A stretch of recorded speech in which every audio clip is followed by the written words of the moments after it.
sy. Gaan wonder ons skree vanoggend op mekaar nie. Okay, daar sy. Kan julle hom hoor? Sy duidelik? Good. Ek het seker my tablet nodig nou. Ja. Ek hoef sekerlik nie vir julle te sê ek kleer my hare nie. So, verskoning daarvoor. Gelukkig weet julle ek's verstrooid.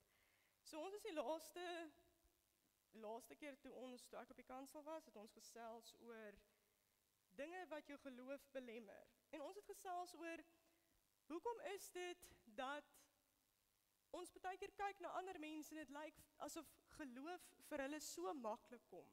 En dan kom ons by onsself en dan voel dit vir ons, hoekom sukkel ons so met geloof?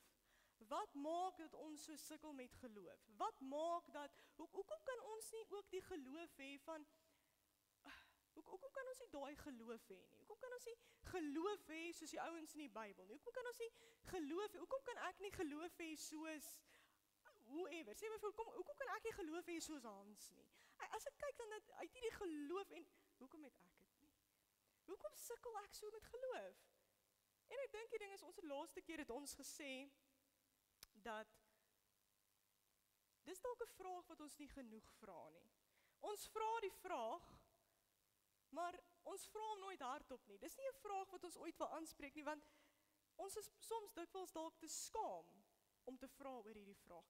Hoekom sukkel ek so met geloof? Ons is skaam, want ons weet nie hoe gaan mense reageer as ons vir hulle sê ons sukkel met geloof nie. Ons wil nie na iemand toe gaan en sê, hoorie maar, ek sukkel met my geloof nie. Want die eerste ding wat ek voel, daai persoon gaan vir my sê, is nou wat vir 'n kind van die Here, hoe noem jy jouself 'n kind van die Here as jy vir my kan sê jy sukkel met geloof? Is geloof nie die eerste ding wat jy moet hê as jy 'n kind van God is nie? Is dit nie veronderstel om natuurlik te kom as ek 'n kind van die Here is nie? Ons wil nie die vraag vra nie, maar tog is dit 'n vraag wat ons dalk moet vra. En ek het die laaste paar weke ek so 'n bietjie gaan sit, skies, ek dink ek is besig om verkoue te vang. Die laaste paar weke het ek gaan sit, of so ruk terug het ek gaan sit, en ek het hierdie vraag gevra. Hoekom sukkel mense met geloof? Hoekom sukkel ons met geloof? En in my studie en in my tyd met die Here, het die Here vir my 4 dinge gegee. Verlede week het ons die eerste een bespreek, verlede week het ons gesels, skies, ek moet met tablet neersit nie. Verlede week het ons gesels oor vrees. Die eerste ding wat ons geloof belemmer, is vrees. Want jy sien, vrees en geloof kan nie op dieselfde tyd, op dieselfde plek bestaan nie. Dis of die een of die ander. Dis soos dag en nag. Dis of dag of dis nag, maar dis nie bietjie dag en bietjie nag nie. Dis soos lig en donker. Dis of lig of dis donker, maar dit kan nie lig en donker wees nie. Geloof en vrees staan kompleet in teenstand met mekaar. Ons lewe soms in vrees. Ons het soms hierdie vrees, en ek praat nie van vrese vir dinge wat ons kan sien nie. Dis ons definieer gewoonlik vrees as ek vrees spinnekoppe en ek vrees slange. So terloops gou die vrees vir spinnekoppe, mense. Ek weet die vrees vir spinnekoppe is die mees algemene vrees wat jy kry. Maar ek wil net vir julle so vinnig so staaltjie, ek dink julle gaan miskien saam met my lag of julle gaan dink ek is snaaks. Julle weet van die kerk het 'n gastehuis, julle weet dit. Julle gaan nie glo hoeveel mense, veral as dit nou gereën het, dan kom hierdie plattes mos nou, hierdie plat spinnekoppies mos nou so in die huis in, of in die kamers in, en ek het nie beheer oor die natuur nie. Ek kan nie die natuur, daar's baie dinge wat ek kan beheer, die natuur is nie een van hulle nie. Dan kry ek 12:30 in die oggend 'n oproep. Hier's 'n spinnekop in my kamer. Ja, dan dink ek, ag heerlikheid, slaap, dan weet jy nie van die ding nie. Dan kos dit my staan daai tyd van die oggend op, trek aan en gaan slaan Pietie se spinnekop dood. En klim terug in die bed en slaap verder. So die vrees vir 'n spinnekop is 'n baie algemene vrees, het ek die laaste tyd besef. So ons dink as ons dink aan vrees, dink ons aan hierdie goed, maar vrees is 'n baie meer breedvoerige konsep. Vrees vir die toekoms, vrees vir finansies, vrees vir dit wat in die land aangaan, vrees vir dit wat aan ons, so vrees. Ons lewe in vrees. Ons is dalk, ek dink dis 'n woord wat ons baie maklik gebruik. Ek is bang. Ek is bang, dit reën in. Okay, maar hoekom is jy bang? Ek dink dis 'n woordjie wat ons baie maklik gebruik. Ek dink dit is verstaan hoekom. Ons verstaan wat jy sê jy's bang het reën in, so jy gaan eerder die mat verwyder, of wat ek al die geval mag wees, maar kom ek verwyder eerder die mat voor dit inreën is my moeilikheid. So ons gebruik die woordjie bang baie ligtelik. Maar ek dink vrees is 'n gevaarlike ding, en is 'n baie algemene ding. Ons sit die TV aan, en as ons hom afsit, dan het ons vrees. Een of ander eier het gesê, derde wêreldoorlog is op pad. Daar is mense wat 'n werklike vrees het vir dit. Ons weet nie wat in die land gaan gebeur nie. Daar's vrees, ons vrees dit. Jong mense vrees die toekoms. Want hulle weet nie wat vorentoe gaan gebeur nie, en ongelukkig, ons as groot mense help nie regtig in dit nie. Ons spreek soms daai dood en ja nee, daar's nie werd nie, en ongelukkig projekteer ons daai nou op hulle. Maar hier's 'n ding, maak nie saak wie in die parlement sit nie, maak nie saak wie in die wêreldleierskap sit nie, God bly op die troon. En dis al wat nodig is. Vir solank as vir die Here op die troon is, het ek en jy nie nodig om te vrees nie. Wat van as ek en jy op daardie plek kom en sê, weet jy wat, ek gee nie om wat in die land gebeur nie, die Here is steeds in beheer. Al val daar duisende en 10.000 voor en agter en rondom my, God bly op die troon, hy bly in beheer. Geen onheil sal my tref nie, want die Here is aan my kant. Met my God loop ek 'n bende storm en spring ek oor 'n muur. Ek het nie nodig om te vrees nie, want die Here het my nie 'n gees van vrees gegee nie, maar van liefde, krag en selfbeheersing. Vrees en geloof. Vrees maak geloof dood. Vrees verkrummel geloof. Die oomblik wanneer vrees inkom, verdwyn geloof. Vrees en geloof kan nie saam op een plek bestaan nie. Hoe slaan ons vrees? Wat het ons gesê? Hoe slaan ons vrees op? Hoe raak ons ontslaaf van vrees uit ons lewens uit? Kan julle onthou? Ons kyk of julle wakker is. Hoe kan julle dit nie onthou nie? Ja, ek is diep teleurgesteld. Hoe onthou julle dit nie? Hoe raak ons ontslaaf van vrees? Dis hy, bid en lees die Bybel, want daaruit kry ons inligting. Wat het ons ook gesê? Meeste van die tyd kom vrees as gevolg van inligting. Daar's twee goed wat vrees en geloof in gemeen het. Beide is gegrond op die inligting wat ons het. Met ander woorde, as jy negatiewe inligting kry, dan neig jy meer in die rigting van vrees. En sodra jy in die woord van God spandeer en jy kry inligting rondom wie God is en die beloftes van God, en jy leer God se woord, dis inligting, dan leen ek meer in die rigting van geloof. So wat se inligting neem jy in? Bestudeer die woord van God, spandeer tyd met die Here, en asseblief nog, sit jou TV af so van tyd tot tyd, dit sal jou net goed doen. As jy voel dat jy die TV afgesit het, jy stap al weg met vrees, beperk jou skermtyd. En 'n ding wat ek dink, deesdae het mense meer morbiede uitkyk op die lewe. En ek dink soms, ja, ek wonder hoekom. Sosiale media. Want elke ou kan 'n ding kwyt raak, en dit gaan die wye wêreld in, en dit is daar vir altyd. As 'n ding op sosiale media verskyn het, is dit altyd daar. So hierdie ou kom en hy raak 'n klomp snert kwyt, en is daar in die wye wêreld in, en ek en jy lees dit, en baie mense vat dit ernstig op. So mense het 'n baie donker, morbiede, vreesbevange uitkyk op die lewe. Beperk jou skermtyd. Onthou, garbage in, garbage out. Dit wat jy insit, is dit wat jy uitkry. As jy gemors insit, as jy negativiteit insit, as jy verkeerde inligting insit, gaan jy vrees uitkry. Vrees druk geloof dood. As jy wonder hoekom sukkel jy met geloof, gaan kyk wat se vrese jy akkommodeer in jou lewe. Gaan kyk of jy vrees vir die toekoms. Moenie bekommerd wees oor die toekoms, en die Here sê hy is reeds daar. Ek vrees vir die dag van môre, finansiëel, wat ook al die geval mag wees. Die Here sê, as ek vir die mossies in die veld en die voëls in die lug kan sorg, hoeveel te meer gaan ek nie vir jou, wat my kind na my beeld geskaap is, hoeveel te meer gaan ek nie vir jou sorg nie. Dis die beloftes van die Here, en die Here sê, mense sal lieg of sy beloftes sal breek nie.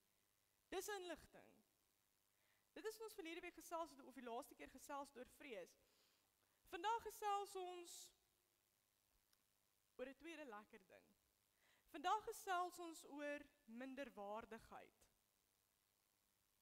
Minderwaardigheid. Julle ken daai ding van, ek is nie goed genoeg nie, ek voel nie goed genoeg nie, hoe kan die Here nou vir my sien? Hoekom sal so iets nou in my lewe goed gaan? Hoekom sal my lewe nou positief uitdraai? Ek is nie goed genoeg nie, ek is nie sondevry genoeg nie, ek is 'n sondaar, arme ek, arme wurm ek. Julle ken daai ene van minderwaardigheid. Ek kyk in die spieël en ek voel nie waardig nie. Ek voel nie waardig om te glo dat dinge vir my gaan uitwerk nie. Ek het 'n minderwaardigheidskompleks. Ons loop met 'n minderwaardigheidskompleks want ons voel nie waardig in die teenwoordigheid van God nie. En hier is die harde werklikheid.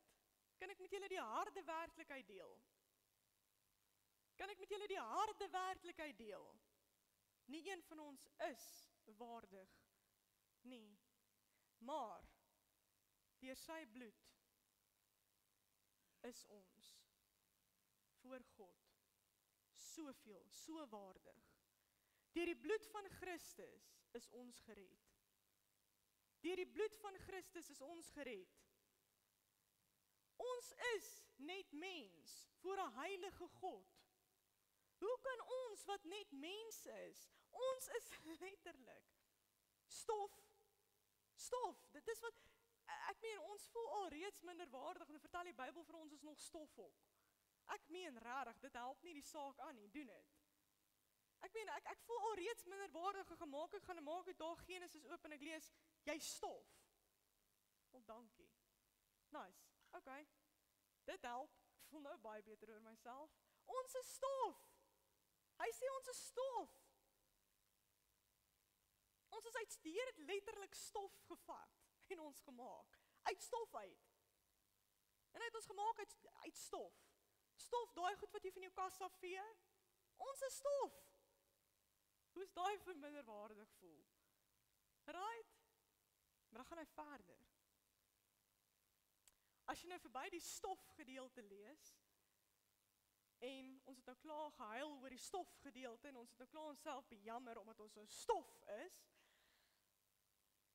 dan gaan hy verder en hy sê, die Here het sy asem in my en jou ingeblaas. So nou is ons is stof, maar die asem van God is in my en jou. Ek en jy het die asem van God in ons. Ek en jy het die asem van die lewende, wonderwerkende, almagtige God wat die hemel en die aarde geskep het, sy asem is in my en jou longe. En dan gaan ons 'n bietjie verder. As ons nou so 'n bietjie verder lees, ek meen nou voel ons al so klein bietjie beter, so 2% beter, reg? Dan gaan lees ons 'n bietjie verder en hy sê, ons is geskape na die beeld van God. Hoe amazing is dit? Elke keer, wat beteken dit? Elke keer, wanneer die Here na my en jou kyk, sien hy iets van homself. Sien hy iets van homself. Nie net sy asem nie, maar sy beeld. Die Here het ons geskape na sy beeld. En dan gaan hy verder en sê vir ons, jy is meer as 'n oorwinnaar deur Christus Jesus. Dis wie ons is. Ja, ons is uit stof gemaak. Ja, ons is net mens, maar ons is mens met die asem van God in ons longe. Ons is minderwaardig en ons is mens, maar ons is mens na God se beeld. En as jy nog steeds twyfel in jou waarde, hoor hierdie ene. Vir die Here het jy soveel waarde gehad, vir God het jy soveel waarde, dat hy sy enige gebore seun gestuur het, sodat ek en jy nie verlore kan gaan nie. Jesus het gesterf aan 'n kruis vir my en vir jou. Ek meen, sal jy jou kind aan 'n kruis laat sterf vir iemand anders? Nee, nou wys. Well, ek het nie, maar ek kan imagine as ek gehad het. Dis hoe lief hy jou het. Dis wie jy is. Hy het jou gemaak, Ja, okay, uit stof. Hy het sy asem in jou longe geblaas, hy het jou gemaak na sy beeld, en hy het jou dier gekoop deur die bloed van Christus. So nou maak die stof nie regtig meer saak nie, doen dit. So nou maak dit nie regtig meer saak dat ons aan stof geskape is nie. En dan gaan hy verder en Jesus sê, dis Jesus se woorde, hy sê, ek gaan na die huis van my Vader, om vir jou plek voor te berei, want in die huis van my Vader is daar baie wonings, en dit sou nie so gewees het as ek nie so, ek sou nie so gesê het as dit nie so was nie. So, kom ons recap gevinnig, ja, ons is gemaak uit stof, ons kan nie regtig daai deel weggooi nie. Die asem van God is in my en jou, ons is gemaak na sy beeld, hy het ons dier gekoop deur die bloed van Christus, en hy sê dat daar vir my en vir jou 'n plek in die huis van ons Vader is. So hoe voel jy nou oor jouself? Hoe voel jy nou oor jouself? En dan gaan hy verder en sê, as ek gaan sorg vir die mossies in die lug en die blomme in die veld, hoeveel te meer gaan die Here nie vir jou sorg nie? Mense, die ding is, ons weet hierdie goed. Wie van julle het nie geweet voor jy ingestap het? Jy het geweet. Kom aan, jy het geweet. Jy weet dit. Maar ten spyte van, voel ons steeds minderwaardig, geestelik minderwaardig. En ek praat van 'n geestelike minderwaardigheidskompleks. Ek meen, as ons praat van fisies en liggaamlik, ons almal het iets waarop ons nie regtig vreeslik trots is nie. Ek meen, as jy nou na jouself kyk in die spieël, jy gaan iets sien wat jy nie daar wil hê nie, wat niemand anders raak sien nie. So jy gaan in die spieël kyk en jy gaan jou skewe ore raak sien, maar niemand anders let op na jou ore nie. Vir niemand anders is jou ore skeef nie, maar jy kyk in die spieël en jy sien jou skewe ore. Dis net jy wat daai fout het, dis net jy wat daai probleem raak sien, dis net jy wat geplaas deur jou ore, niemand anders nie. Ons almal het iets rondom onsself, waarvan ons nie baie hou nie. So is dit ook geestelik. Geestelik is al iets waaroor ons so skaam kry. Dalk is dit hoekom die feit dat jy sukkel met geloof. Dalk is dit hoekom die feit jy voel, ek het nie die geloof wat hierdie ou het nie, en dalk voel jy so minderwaardig oor dit, en dan kom die duiwel en hy maak dit vir jou soveel erger, en hy sê vir jou, maar jy is nie waardig om 'n kind van die Here te wees nie, want jy het nie geloof nie. Maar meantime is hy die een wat die hele tyd negativiteit in jou ingooi. Hy is die een wat vir jou sê, maar jy kan nie met die Here praat nie, want onthou jy wat jy vanoggend gedoen het. Onthou jy het jou vanoggend opgeruk toe daai taxi voor jou inry. Nou wil jy voor die Here gaan sit. Jy kan mos nie. Terwyl die Here sê, kom na my toe, nogtans. Kom na my toe. Die Here het geweet jy gaan so optree. Hy het geweet, niks wat ons doen kan die Here omkant vang nie. Niks wat ons doen kan hom verras nie. Die Here weet dit. Ons voel nog steeds sleg daaroor, maar dis fyn. Dit sê hier die Heilige Gees in jou, want die Heilige Gees sê vir jou, dis nie ons dinge doen nie. Dis nie hoe dit werk nie, dit is nie hoe kind van die Here optree nie. Maar nogtans, al voel jy so, gaan nogtans na die Here toe, want weet jy wat, hier is die ding. As jy een keer skiep, dan is dit maklik om 'n tweede keer te skiep. En dit is maklik om 'n derde keer te skiep. En dit is maklik om 'n vierde keer te skiep, en voor jy oë uitvee, gaan daar weke verby, en maande verby, en uiteindelik jare verby, wat jy nie teenwoordigheid van die Here spandeer het nie. Eina, is dit nie? Eina, is dit nie? Dis die eerste ding. Dis die eerste rede, hoekom ons nie meer tyd met die Here spandeer nie. Dit het 'n gewoonte geraak om dit nie te doen nie. Want jy sien die duiwel kom en hy vertel vir jou, onthou jy. Maar die Here sê, wie wat kom nog steeds? Kom nog steeds. Ek het jou nog steeds lief. Niks wat jy doen kan maak dat jy jou meer of minder lief het nie. Niks wat jy doen kan maak dat jy jou meer of minder lief het nie. Hy het jou lief ongeag, maar hy het jou te lief om jou te los soos wat jy is. Verstaan dit baie mooi. Hy het jou te lief om jou te los soos wat jy is. Hy het jou so lief, dat hy jou hand sal vat en jou sal help om te verbeter. En te streef na heiligmaking. Dit moet ons ook mooi verstaan. Ons voel minderwaardig wanneer die duiwel kom vertel vir ons leuns. Onthou Adam en Eva? Onthou die storie van Adam en Eva? Wat was die eerste ding, nadat hulle daai vruggie, appeltjie, wat ook al dit is wat hulle geëet het, maak nie saak, irrelevant. Wat is die eerste ding wat gebeur het toe hulle daai vrug geëet het? Dis hy. Hulle het gaan wegkruip. Ek meen, verbeel jou, jy kruip weg vir die lewende God. Come on. Was dit nie wat ons ook doen nie? Hulle het gaan wegkruip. Hulle het gaan wegkruip. Hulle het gehoor die Here dat God in die tuin wandel en toe gaan kruip hulle weg want hulle was skaam. Hulle het geweet ons het droog gemaak. Hulle het geweet ons nou groot droog gemaak. En wat doen God? Hy soek na hulle. Hy soek na hulle. Hy wandel in die tuin en hy soek na hulle. Hoekom? Omdat hy nie geweet het waar hulle was nie. Eerlik het hy geweet waar hulle was. Omdat die Here nie geweet het wat hulle gedoen het nie. Natuurlik het hy geweet wat hulle gedoen het. Hy is alwetend. Hy was nog altyd alwetend. Hy sal altyd alwetend wees. Wat hy was in die tuin van Eden, is hy vandag, sal hy altyd wees. Ons dien 'n God wat nie verander nie, verstaan dit baie mooi. Net soos wat ons God vandag alomteenwoordig is, was hy daar alomteenwoordig. Net soos wat hy vandag alwetend is, was hy daar alwetend. Hy was nog altyd alwetend. Hy het geweet waar hulle was. Hy het geweet wat hulle aangejaag het. Nogtans het hy hulle gesoek. Hoekom? Hy wou 'n verhouding gehad het met hulle. Die Here wou 'n verhouding gehad het met sy kinders. Ongeag van dit wat hulle aangejaag het. Dis dieselfde met my en jou. Maak nie saak wat in jou verlede lê nie, maak nie saak wat jy vanoggend gedoen het nie. Maak nie saak wat jy gister gedoen het nie, maak nie saak wat jy van plan is om te doen. Asseblief moenie vooruit beplan om droog te maak nie. Maak nie saak wie jy is, wie jy was voor nou, ons almal het 'n BC tyd, before Christ. Ons almal het 'n BC lewe. Ons almal het dinge wat daar lê voor ons bekering waaroor ons nie trots is nie. Maar weet jy wat?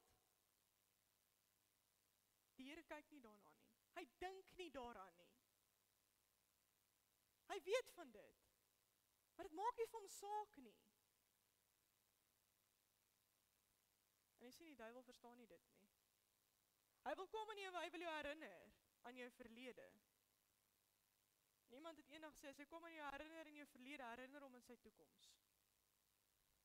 Herinner hom in sy toekoms. Aan jou toekoms kan jy nog iets doen. Aan syne kan hy niks doen nie. Hy is veroordeel tot die ewige hel en dit sal nooit verander. Herinner, as hy jou herinner in jou verlede, herinner hom in sy toekoms. Ek wil 'n teksgedeelte lees hier in 2 Korintiërs 5 vers 21. 2 Korintiërs 5 vers 21, waar is julle Bybels? Waar is julle Bybels? 2 Korintiërs 5 van vers 21, sê vir my amen as jy hom het. In hierdie teksgedeelte gaan vir jou sê, hoekom ons nie moet agslaan, wanneer die vyand ons herinner, aan dit wat ons verkeerd doen nie. Het julle hom? 2 Korintiërs 5 van vers 21. Great, hier gaan ons. Want hy het hom wat geen sonde geken het nie, sonde vir ons gemaak, sodat ons kan word, hoor gou, geregtigheid van God in hom. Geregtigheid van God in hom. Luister mooi weer. Want hy het hom wat geen sonde geken het nie, dis Jesus, sonde vir ons gemaak, sodat ons kan word geregtigheid van God in hom. En dan vat ek verder na 2 Korintiërs 10 van vers 5. 2 Korintiërs 10 van vers 5.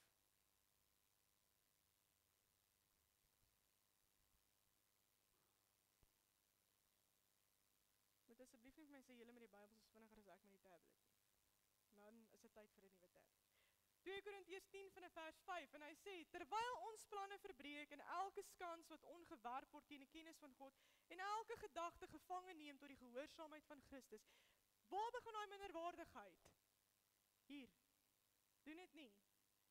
Waar plant die duiwel daai saadjie? Hier. Ek kan nie voor God gaan staan nie, want ek het my nou opgeruk vir iets. Nee, is die beste ding wat ek nou al gehoor het. En ek het dit nou al gehoor. Pastoor, dan bel ek, waar was jy vanoggend in die diens? Ons het jou gemis in die diens.